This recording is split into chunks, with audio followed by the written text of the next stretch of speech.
आता बस झालंय, सहनशक्ती संपली आहे. आता बलात्कारांना शिक्षा नको, सरळ फाशी व्हायला हवी.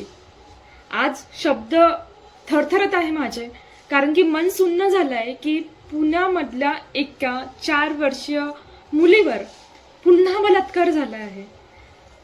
काही महिन्यापूर्वीच वाशिम जिल्ह्याच्या 3-3.5 वर्षाच्या मुलीवर ही घटना घडली होती आणि पुन्हा आज तीच घटना कानावर ऐकायला मिळत आहे की एका नराधमाने 4 वर्षाच्या मुलीवर बलात्कार करून तिचा जीव घेऊन शेणाच्या उकंड्याखाली त्याला पुरलंय.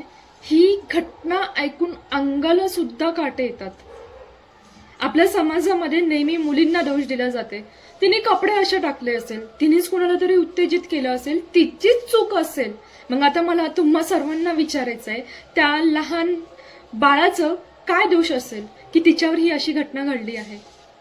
ही मुलींची चुकी नाहीये, ही विकृत मानसिकतेचं मी म्हणेल आपल्या मानवतेला कलंक आहे. असे जे राक्षसी लोक आपल्या समाजामध्ये आज वावरत आहे, त्या माणसांना सरळ शिक्षा व्हायला नको तर फाशी व्हायला पाहिजे.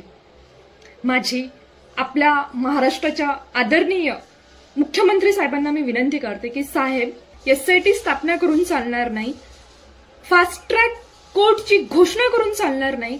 या नराधमांना अशी शिक्षा झाली पाहिजे की येणाऱ्या 10 पिढ्यांना सुद्धा हे विचार करताना त्यांचे हातपाय थरथरले पाहिजे. अशी शिक्षा त्या नराधम्या राक्षसांना झाली पाहिजे.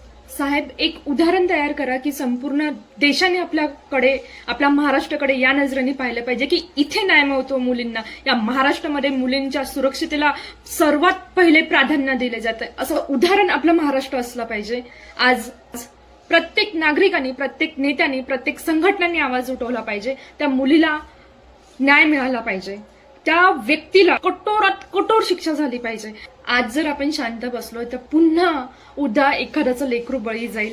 ही महाराष्ट्र कुठल्या मार्गाने जाते, कुठला विकास या ठिकाणी होत आहे, यापेक्षाही महत्वाचं मला असं वाटतं की मुलींना सुरक्षितता या महाराष्ट्रामध्ये किती आहे, हा सर्वात मोठा प्रश्न आहे. आणि माझा आदरणीय फडणवीस साहेबांना विनंती आहे की त्या नराधमाला कठोरात कठोर शिक्षा झाली पाहिजे, फाशी झाली पाहिजे. आणि खरंच असं उदाहरण निर्माण करा साहेब की जेणेकरून येणाऱ्या 10 पिढ्यांना सुद्धा हे असे कृत्य करताना त्यांच्या हातपाय. कौरवों की भीड़ हो या पांडवों का नीड़ हो, जो लड़ सका है वो ही तो